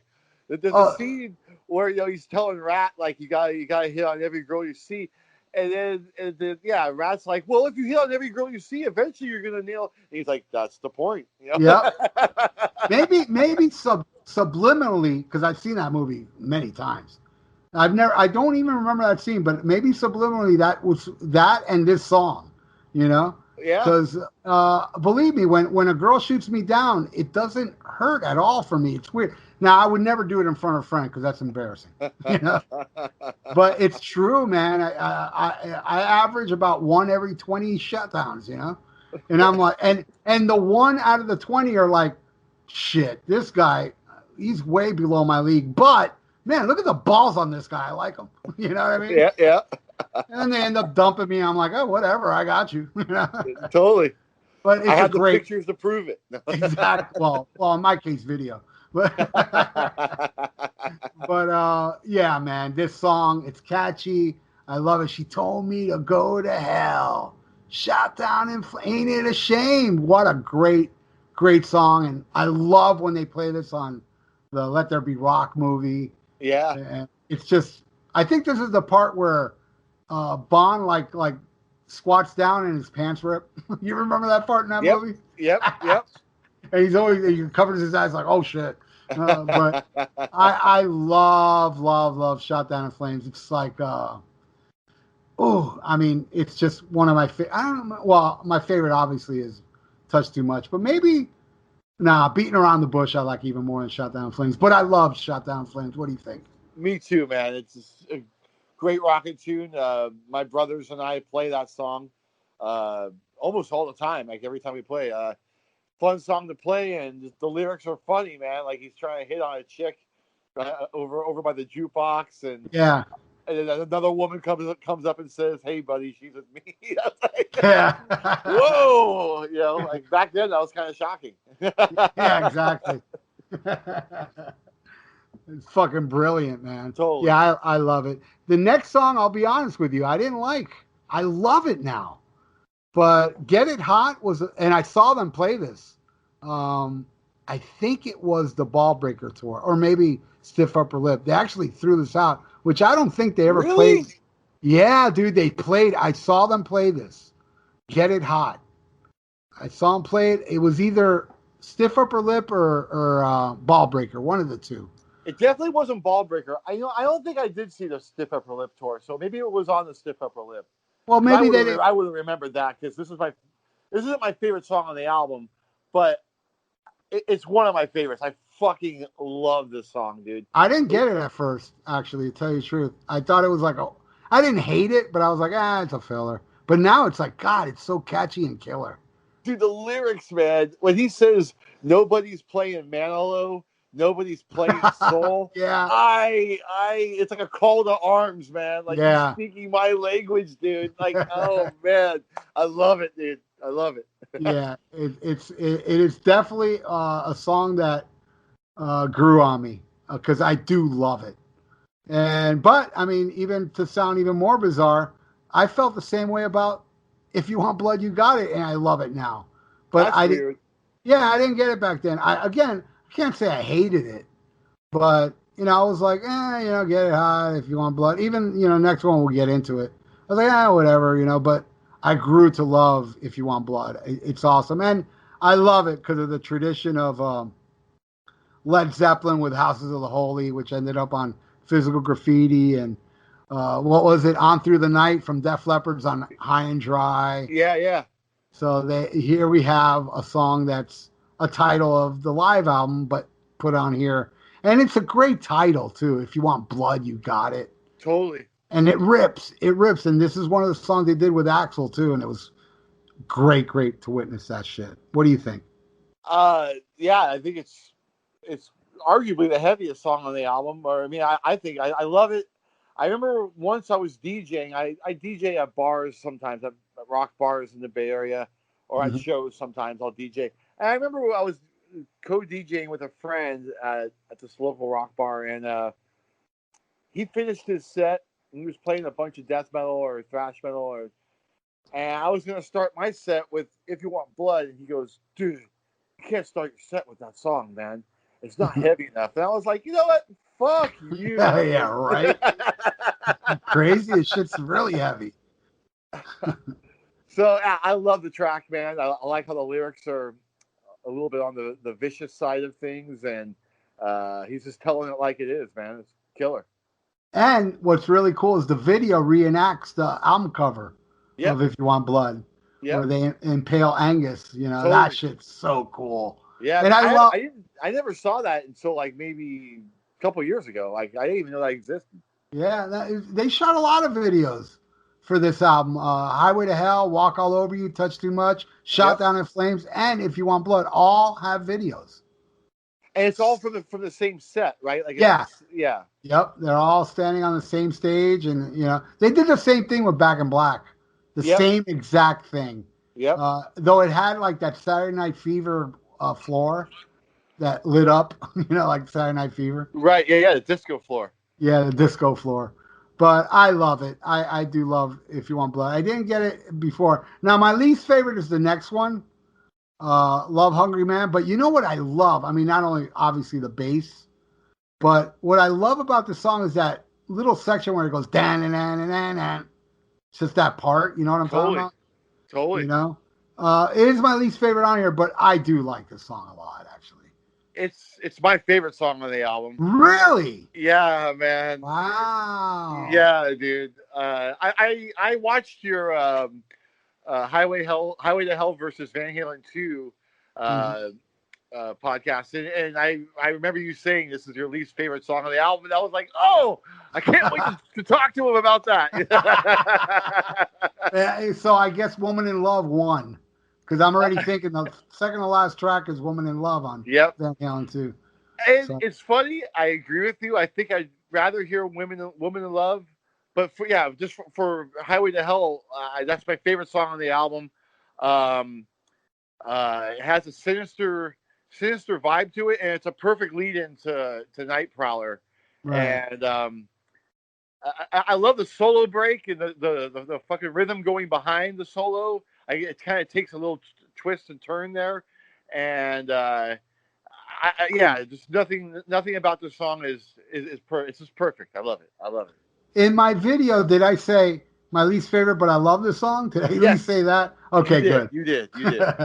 Good, because I do love the song. It's just I like all the other ones more. But I love that that section to me is so cool. Yeah, you know, and the bass. The song ends too. Yeah, awesome. It's awesome. And the song has a major crescendo at the end. Like he starts singing at the highest register he's ever sang in his life, man.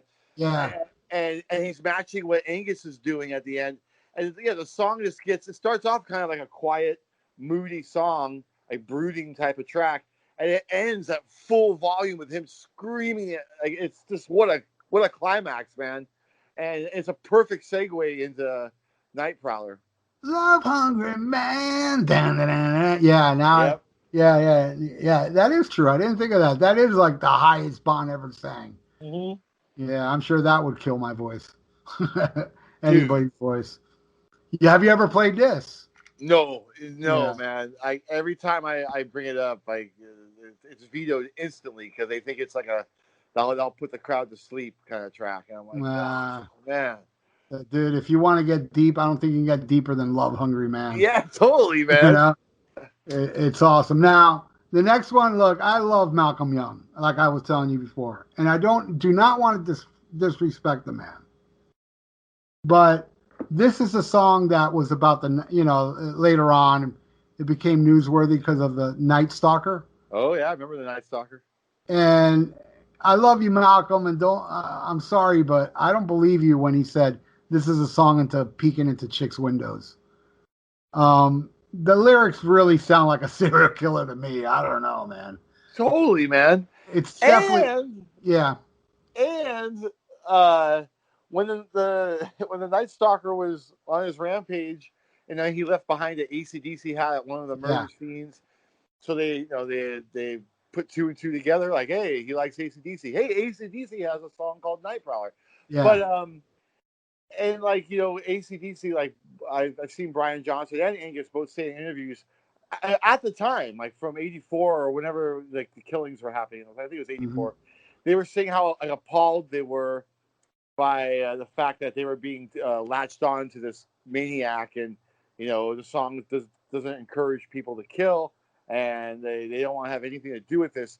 And what did they do on that tour? Because that was during Flying on the Wall era. They played Night Prowler on that tour. I'm pretty sure. Whoa! Wow! I never knew they played this live. I think they played it on that tour. I mean, if someone knows this for a fact and I'm wrong, I apologize and strike me down. But I think they played the Night Prowler on this tour, and that's not a coincidence. If they did play it on that tour, that's not a coincidence, dude. They're totally of course it's not. On the fucking popularity of that song all of a sudden. You know who did the same thing? And I have a soundboard recording of it. Judas Priest played "Better by You, Better Than Me" after they won the case. Yep, I knew that. Yep. At Foundation Forum. I think it was the only time they played it. I mean, They might have played it back in the day, but I'm saying after I was like, "Oh, you're playing this now?" Yeah, totally. I wonder why, But yeah, this song, this is a song that I've always loved. I never had a problem with I had a problem with the three before it, which I don't no longer. I love them all now. But Night Prowler was such a great ending, but so sad too. This is Bond's last song, and he ends it with Mork and Mindy, which I love too. But it is sinister. I think this is the most evil Bond's ever, lyric wise. It's basically he mentions a knife, I think, in the song. And going around killing people, and it's very out of character of Bond. He never wrote songs about killing people. Yep. But and every time I look at the back album cover of this, it reminds me of the song. You look at the back album cover with the fog and Angus, he's yelling up. Totally. I think of Night Prowler. I look at that image and I'm like, that's total Night Prowler, Yeah, the back cover used to scare me because it looks like they're standing in hell, man. Yeah. But I love the song. It's the perfect ending to the album. It ends on a sinister note, which I always like. But I just want to talk about the Night Stalker real quick. So when he was on his killing spree, he was in my neighborhood, in my area. Oh shit! For a while, like he started in Northern California, then went down to LA, and then ended up in South San Francisco. And I grew up in Daly City, which is the first city right outside of San Francisco, and then the next city south is South San Francisco. So on the news, when there was sightings of his van and he was in the area, they were warning everyone to stay indoors. And and I think there was even a city curfew, and just lock your doors and be mindful of your kids. And I remember me and a couple of local neighborhood hoodlums, we all wanted to get the Night Stalker. We wanted to find him. So we gathered all the weapons we could find, which I had a meat tenderizer. Oh man, brutal. And it's someone had a wrench, and we had whatever we could find in our respective homes, and we all got on our skateboards and bicycles, and we just went on a patrol that night, like at 9 o'clock at night. we just went around Daly City looking for a blue van or whatever the fuck the color of the van was. And we didn't even like plan out what we were going to do if we actually did stumble upon the Night Stalker. You know, this crazed maniac who's already killed 14 people. Like, we didn't think that far ahead. So it's a good thing we didn't find him. Oh, that's why. And what's wild about that is that the people that did find him weren't out there looking for him. And they beat the shit out of him, man. Yeah. Yeah. What was it? Did he like attack somebody in a car and He people was trying saw to carjack someone before carjacking was even a thing, man. He was on to something. Oh, wow.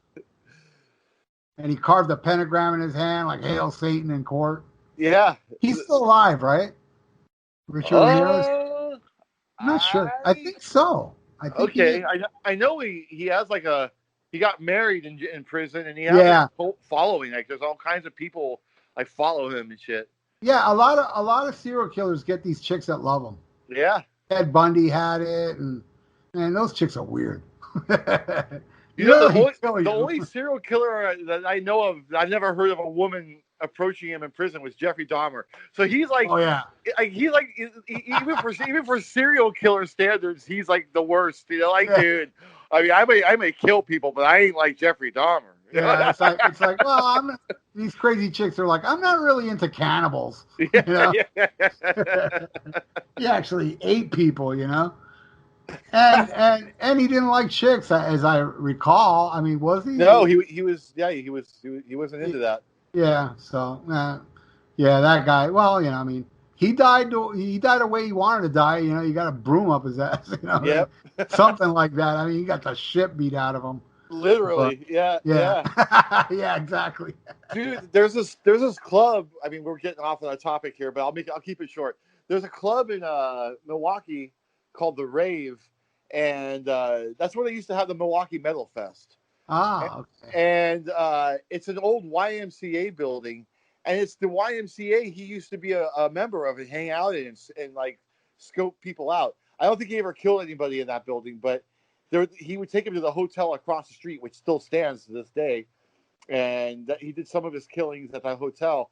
But he would scope people out at this YMCA, and so the dressing rooms for this club are in the basement where the fucking Olympic-sized swimming pool is, and it's empty now. It's an emptied-out pool, and why they put their dressing rooms down in the creepiest, darkest part of this building is beyond me. But they're down there in the bowels of this creepy building, and they take you on tours of like all the dark hallways and crazy graffiti everywhere, and they tell you Jeffrey Dahmer stories when you're there. So it's a pretty spooky vibe at that club.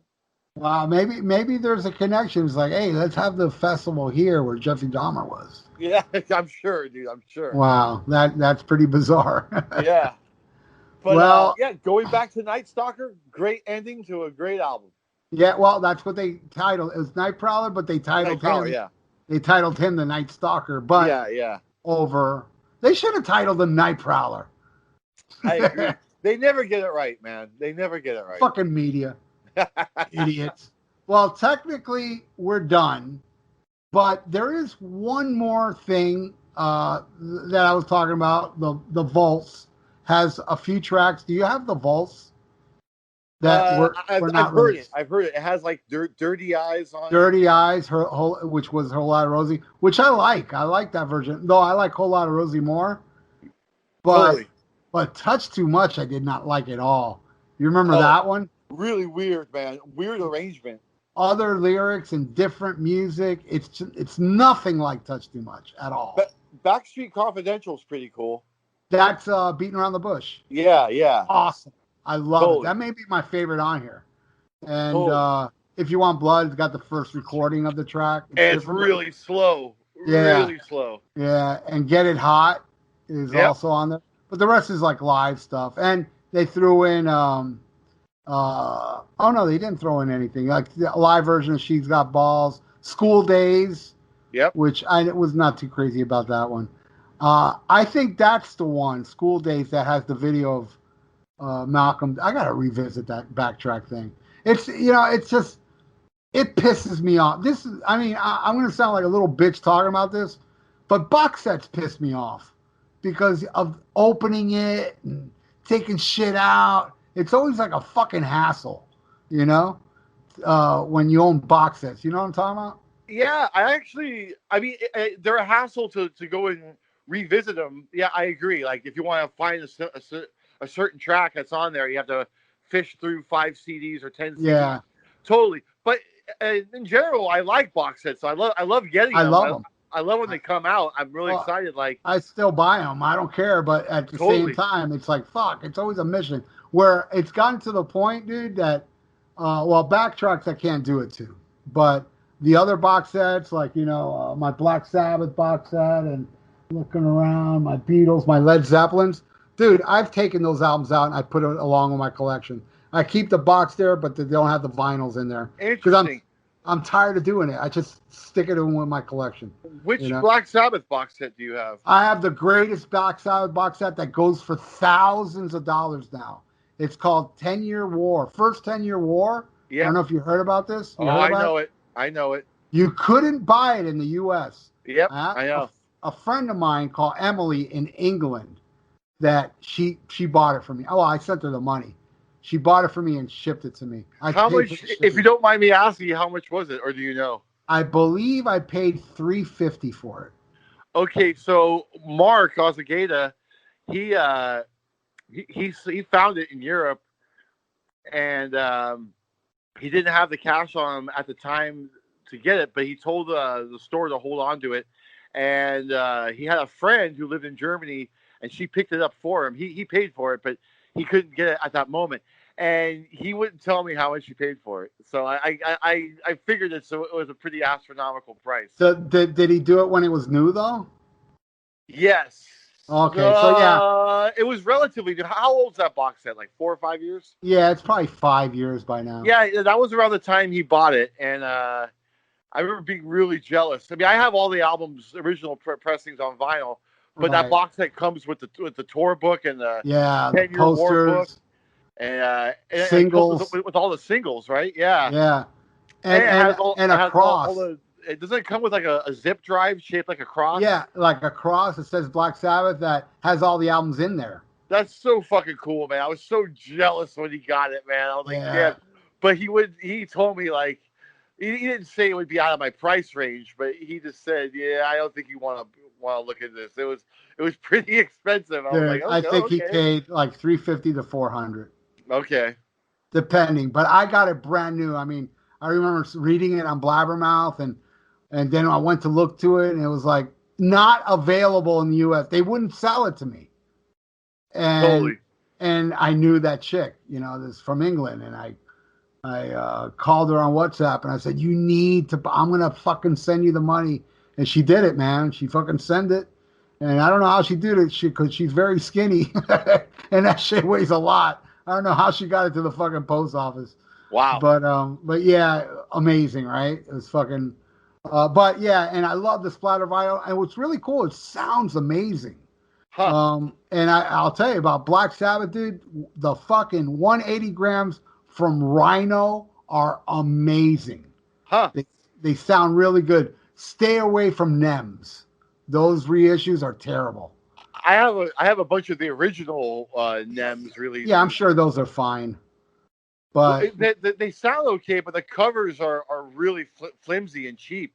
It's not like a real cardboard stock like normal album covers. They totally skimped on materials, and all the old NEMS albums, the covers bend really easily and they're just flimsy feeling. So they kind of suck too. Yeah. I may have some NEMS. From back in the day. I think wasn't Live at Last on NEMS? Exactly. I have that. Yeah, I bought that on either Circus or Cream magazine. I ordered it back in 1980, and it took 6 months to get to my house. Holy shit! I thought I got ripped off. Wow. Yeah. I think I remember the ad for that in Circus magazine. Yeah, in the back. Yeah, right? it said something like Ozzy mesmerizes the crowd or something. Yeah. I was like, oh man, that sounds good. Yeah, I like it. I just recently saw there's this popular guy on YouTube. This guy was slamming that album relentlessly. I was like, dude, I love that album. I don't know, maybe it's a childhood thing, but I just think that album fucking rules. But I'm I'm a Black Sabbath nut swinger, man. I love everything they did back then, you know. Me too. I love it too. I think the sound quality is pretty poor, but just the fire they're playing with fire at that point, you know, and all the performances. Bill Ward's just killer on that album, man. He's Dude, going on off. Wicked World, man. Yeah, when they go into that like Dixieland kind of jam thing, Yeah. and yeah, it's great. I love it too, man. I love it. That's like my favorite drummer, man. Really? Who's your favorite drummer? Who'd you? You know, it's just, I gotta say John Bonham, man. I just have Oh, to. that's right. Yeah, you told me this already. Yeah. Yeah, But mine's I mean, Bill I think first. Bill Ward is underrated and very creative, and he had a big part in making Black Sabbath sound unique. But he's a little sloppy. I guess I'm talking about, you know, the albums he did, like, Yeah. you know, the shit he did on Cornucopia and Totally. that middle section of Sweet Leaf. I mean, it's just fucking unbelievably unbelievable drummer. He almost got fired from the band because of Cornucopia. Cornucopia, yeah, not technically almost got fired. He almost quit. Right, because he couldn't figure out a beat. Right? Yeah, and he got pissed. And he left, and then he came back. You know, but he was so frustrated not coming up with it that he wanted to quit the band. Yeah, you know? And it's a weird beat he did come up with. Yeah, very unique. Yeah, he does a lot of unorthodox stuff that I love. Like, if you listen to Iron Man, that very popular tune, doesn't it sound like a clunky thing walking down the street? Like, the way he plays it's very clunky. Like, to me, it reminds me of a guy that can barely walk right. You know, the way he's playing. It's kind of like, you know, on purpose, he's playing kind of bad. It's because it sounds kind of like, you know, he's trying to get that vibe of this guy that's made out of iron walking like trying to move. Totally, man. Hey, I love Bill Ward, and like when I said that he's sloppy, I you know he's good sloppy, you know, like Keith Richards, good sloppy. Mm-hmm. But I mean, but his drumming did deteriorate by Technical Ecstasy. You can it was noticeable his drumming wasn't nearly as creative or just as bombastic as earlier albums, you know. I love what he does on Air Dance. You know that song? Oh, fuck yeah, man. When it goes into the the jazzy part. Yeah, that's awesome, dude. Yeah, that's awesome. Some really cool jazz playing. I really love what he does on that tune. I love that song, man. Dude, that's one of my favorite Black Sabbath. I did on my YouTube my top 50 Black Sabbath song. And yeah, I had to go 50. And Air Dance ended up in my top 10 with Junior's Eyes. Wow.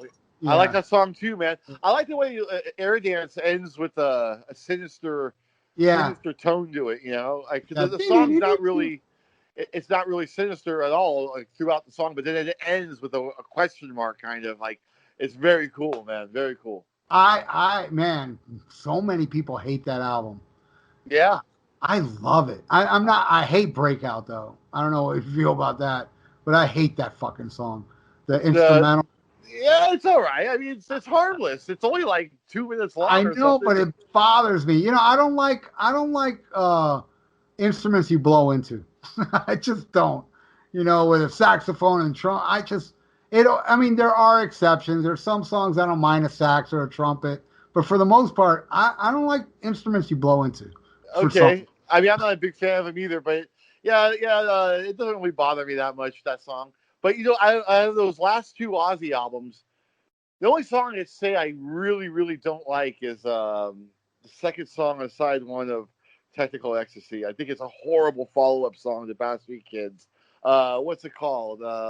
Wait a second. You're not talking about You Can't Change Me. Yeah, I don't like that tune. Dude, that's my favorite song off that fucking album. I love that fucking song. That's my favorite. It might have made my top 15. I gotta revisit. Yeah, dude. Absolutely love it. The one I hate on there is Rock and Roll Doctor and She's Gone. I can't stand those songs. I don't really like She's Gone either. Man, why does everyone bag on Rock and Roll Doctor? I mean, I don't know. It's too rock-a-rolly for me. That's why I like it. It's a little change of pace, you know. I saw the Born Again tour and they played it. I was like, why? Oh, that's right. Well, because look who they had Ian singing. I Gillan, mean, yeah, Mr. Rock and Roll guy. He probably picked that exactly. song. Oh, I'm sure he did. But they played Supernaut that night, which I was happy about. Ah, yeah, cool, man, cool. That was fucking cool. You know, we've talked about all the Bon Scott albums, but we haven't. I just gotta bring up that we haven't mentioned my favorite AC/DC album, though. Okay, which one's that? It's not a Bon Scott album? No. Oh, what is it? For Those About to Rock, dude. I love that album. That's my favorite AC/DC album, man. But I will say something controversial about that. Okay. Which, obviously you're not going to agree. I always say, you know what? I respect everybody's opinions. But if you think any album that features Brian Johnson is better than Back in Black, you're full of shit. No way, dude. I said, dude, I love Inject the Venom, COD, Evil Snowball, Evil Walks. But I'm not too crazy about how it ends. To me, it kind of like tapers off. The last song is kind of not up to par with the rest of the album. What's the last album called? Snowballed or? No, I like that one. Spellbound. Yeah, Spellbound is, I think, the last song. Yeah, I agree. It ends on a limp leg, but dude, I mean, I love "Let's Get It Up," but my favorite song on the album, this is probably going to surprise you, is "Keep Breaking the Rules." See, I don't like that one. I gotta revisit. Dude, that song makes you want to smash a fucking person in the face when I hear it, man. It pumps me up. It's weird because it's a slow song, but just the way Brian's singing and delivering it, man, it just pumps me up. I love it. Well, I'll go back and listen to it, but to me, it kind of equates with "You Can't Change Me."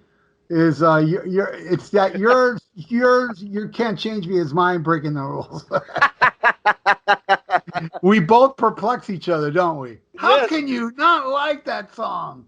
You know, You Can't Change Me. You know what song reminds me of that a lot? I think he was trying to recreate the vibe of that song. Ozzy song, the second song on Bark at the Moon reminds me of You Can't Change Me. Yeah. It has the same vibe. Yeah, you're right. And I don't like that song either. Yeah, I don't hate that song, but I'm not too big on it. And You're no different than me. That's what it's called. I hate the placement on the album, though. What a horrible follow-up to Bark at the Moon, man. It's like, why the fuck would you put that at the second track? Yeah. That, and yeah, I'm not the biggest fan of that song. I don't really hate it, but I hate Slow Down. You like that one? I think it's really lame, dude. Yeah, good. Because that one, dude, it's like, it's like a nursery rhyme. It's all about the chorus. I mean, because the riff on the verse is okay, and the verses are all right, but when it gets to the chorus, it's terrible, man. It's like Romper Room or something. Yeah, exactly. It reminds me of Parental Guidance. Yeah, totally, man. Same kind of like Romper Room fucking vocal melodies, Yeah, that song always bothered me. And yeah, I've done reviews for those where people attack me. Slow Down rules. Fuck you. Okay, so which album do you prefer, Bark at the Moon or Ultimate Sin? I don't like Ultimate Sin. You don't like Ultimate Sin? Dude, I like, and yeah, it's going to sound lame for a guy that doesn't like Ultimate Sin that loves Shot in the Dark. I love that song. Yeah. I love Secret Loser.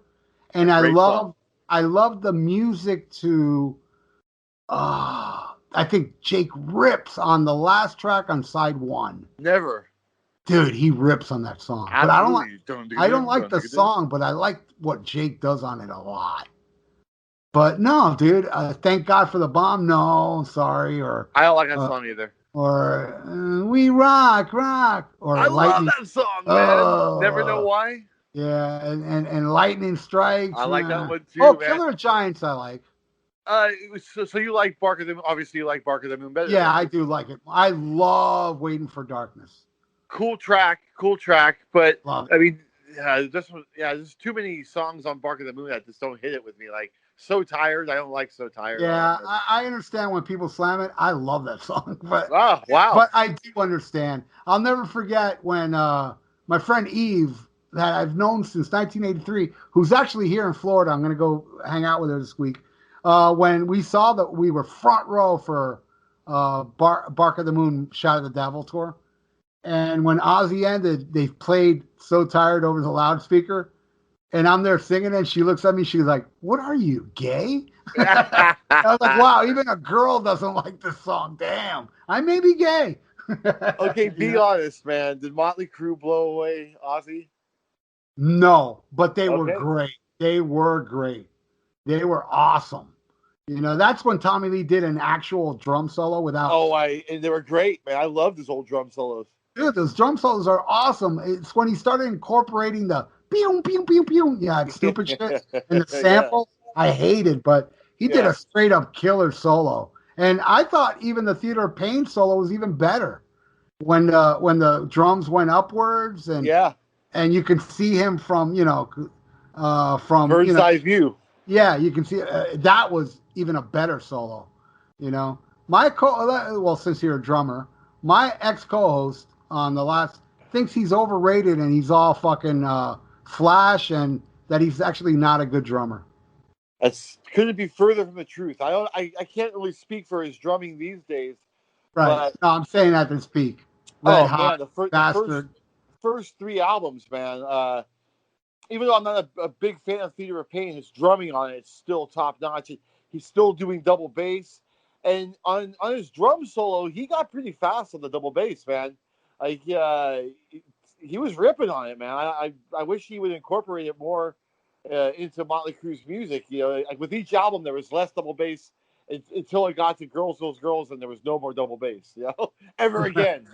They never wrote another double bass song ever again. But yeah, dude, his solo on I have a Motley Crue live King Biscuit Flower Hour from the Yeah. Shout of the Devil tour. Dude, that solo is so ripping. He does a double bass beat with the cowbell, and I've ripped that off so many times. Oh, really? Oh yeah. I know exactly what you're talking about. I know exactly that part. Yeah, yeah. With the double bass going digga digga digga digga digga. Yeah, it's fucking bad, man. Yeah, my co-host hated him because he never got to see that. Like, the roller coaster. I saw the farewell tour. Dude, that I mean, visually it was awesome, but I thought it sucked. he He wasn't started he, to, was, he wasn't even doing a drum solo anymore. He was no, he was playing along playing. to AC/DC songs. Well, that And, was Dr. Feelgood. The farewell tour, he was playing along to techno music. yeah, exactly. Fucking Totally. terrible. I hated it. I mean, visually it was awesome. Oh yeah, it looks cool, but dude, you're playing shit that sucks. It says I can't stand that techno music he pulls out during it, and it's like, and the guy hates fucking Motley Crue. He hates rock music now. So obvious. Oh, is You that know. why you're not doing the show with him anymore? No, no, no. I'm talking about Tommy Lee. Oh, you're talking about Tommy Lee. Oh yeah. Yeah, Tommy That's a good one. Lee. You're right though, man. He It's a hates paycheck. totally. He hates metal. He hates rock. A lot of drummers I've talked to, like Jason Bittner from Overkill. He met Tommy Lee a couple of times, and he said every time, like, Jason Bittner wanted to talk to him about drums. He wanted to pick his brain about some of the beats he did on the old albums. And Tommy Lee seemed so disinterested and almost seemed offended that he wanted to talk to some nobody about drums. You know what I mean? Wow. And he was even trying to like sell himself to Tommy Lee, like, I've been on the cover of Modern Drummer a couple of times, just trying to prove that he's a worthy drummer to be speaking to Tommy Lee. And Tommy Lee said, "I don't read that magazine." That was the reply. Wow. I read Techno Monthly. Totally, man. Like, I actually met Tommy Lee once. Oh yeah. They were touring for their self-titled album, the one with John Corabi. Love that album. Yeah, good album, really good album. And they played the Warfield on that tour, man. Like, they had dropped down Oh, seriously. they didn't even come here. Yeah, I believe it. That tour was a flop. So they played the Warfield, which was only like maybe 2,000 people, maybe 2,500.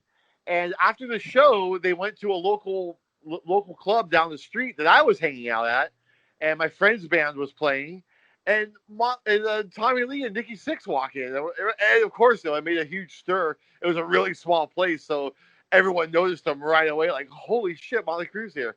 And, Nikki Sixx is hanging out at the bar, and Tommy Lee walks into the room where the band's playing, and he's watching my friend play drums. And my friend played a Black Beauty snare, a really beautiful old school Ludwig snare drum that is a very expensive, very rare, at least the original ones are very rare, and just a very sought after snare drum. It's a really cool drum, and any drummer knows about it, And so he's playing it, and he's slamming on it, and I see Tommy Lee there, and I'm like trying to think of a way to get in to talk to him. So I go, "Hey Tommy, great show at the Warfield, man." He goes, "Oh, thanks a lot." Even though I didn't go, I was like, "Okay." He's already given me the green light to talk to him some more. So I go, "Hey man, doesn't that Black Beauty snare sound amazing?" And he just looked at me and backed his head up like I said his mother was a whore or something. Wow. He really does not like talking about drums and doesn't want to talk about drums with anybody, man. It seems like. So, yeah, I mean, it's obvious he's lost his zest for drumming. I mean, Vince Neil said it the best in the Behind the Music VH1. He just flat out said, no, it's not because of this or that. It's because Tommy Lee wants to be a rapper. That's what he said, Nice. It's 100% true, man. It's totally true. And I'm not a fan of the guy he is now, but early Tommy Lee, I love. It was fantastic. Amazing. And a great showman, too, like twirling the sticks and all that shit. Absolutely. Yeah, he's, that's why I was taken back from this guy. I was like, man, how can you listen to Red Hot and Bastard and think he's and Livewire and think he's not a phenomenal drummer? Totally. I mean, you listen to those records, it's like, you even Use It or Lose It off the Theater of Pain is absolutely pretty gripping, And he pounds, man, Louder Than Hell. That's some great pounding he does, especially that fucking Karabi album. Man, he's pounding the fuck out of the drums on there. That's his favorite Motley Crue album. Yeah, it's up there with me too. That and Shout are my two favorites, and extremely underrated. I think it's a really cool, heavy album. It just came out at the wrong time. Yeah, it didn't sell, and therefore, let's make this the Generation Swine. Jesus Christ. What a lame album, dude. Man, that was bad. And I bought it because I figured, all right, this is what was supposed to be with Karabi, so I'm sure it rips. But then after I heard it, I go, oh, I get it. Since 94 didn't sell, let's change with the times, Totally. Fucking terrible, man. So how do we get on Motley Crue again? But Motley Crue's been peppered throughout this whole. Dude, you're awesome, bro. I love having you on the show. I love doing it, man. Yeah, and dude, all the people are like, dude, you gotta get Will on the show, man. You gotta make him your co-host. I was like, I don't know about that. The guy's in Death Angel, dude. It's not like the dude from New Orleans I did a show with that, is home all the time. This guy fucking tours, Well, right now I got the time, so whenever you want me back, man, just let me know. Dude. I mean, I think the next one we should attack is definitely Blue Oyster Cult. I mean, are you gonna get the new album? Oh, hell yeah! All right, I think it's coming out soon. At the end of the month, I believe. I do. I'll be honest. I'm not too familiar with Heaven Forbid and. I'm not either. I have them, but I've never listened to them more than 2 times, maybe. Yeah, I got it, in Club Ninja. I remember not liking it at all. Not good. But I'm well versed in the early stuff, Cool, man. So, dude, that was awesome, man. We did the whole AC/DC discography from the 70s, and look how long it took us to do it. Yeah. Because there's so much to talk about in such a small period of time. What's the first album was 74. So we just talked about 6 albums, and it took us like 3 hours, Yeah. And, thank you again, Will. You rule, brother. Thanks, fucking brother, awesome, man. dude. I'll talk to you soon, man. Definitely. We'll plan the next one. Great, man. Take care. Well, there it was. Will Carroll from Death Angel, an amazing guest and a fan favorite. So, hey, you know what time it is. I don't even have to say it. Let's do it.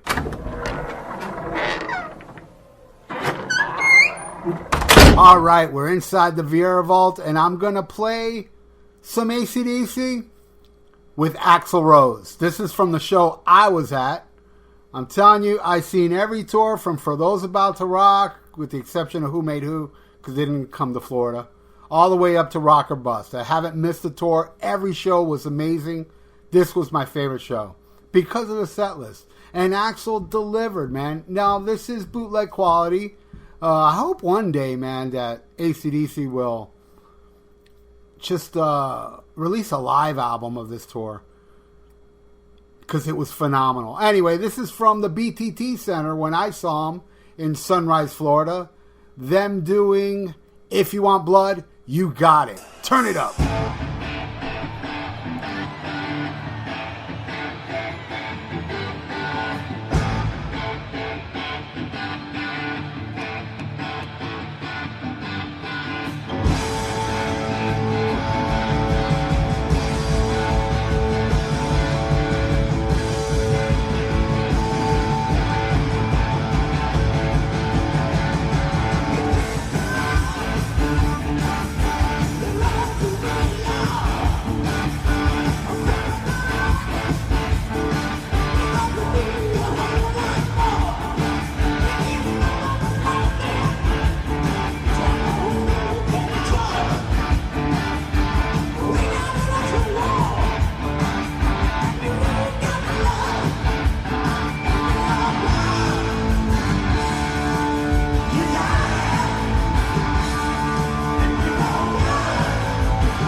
AC/DC with Axl Rose.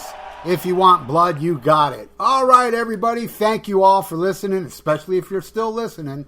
And thanks to everybody out there that's been sharing the episodes. And please leave me a comment on the Apple Music, the iTunes thing, and I'll read it on the air. So, till next week, and I have more shows set up, man. There's plenty of more shows coming. I ain't missing no weeks. I haven't missed weeks since I left the Rock and Metal Combat Podcast, with the exception of being in the hospital, but, you know, shit happens. So, till next time, schmack 'em a gob.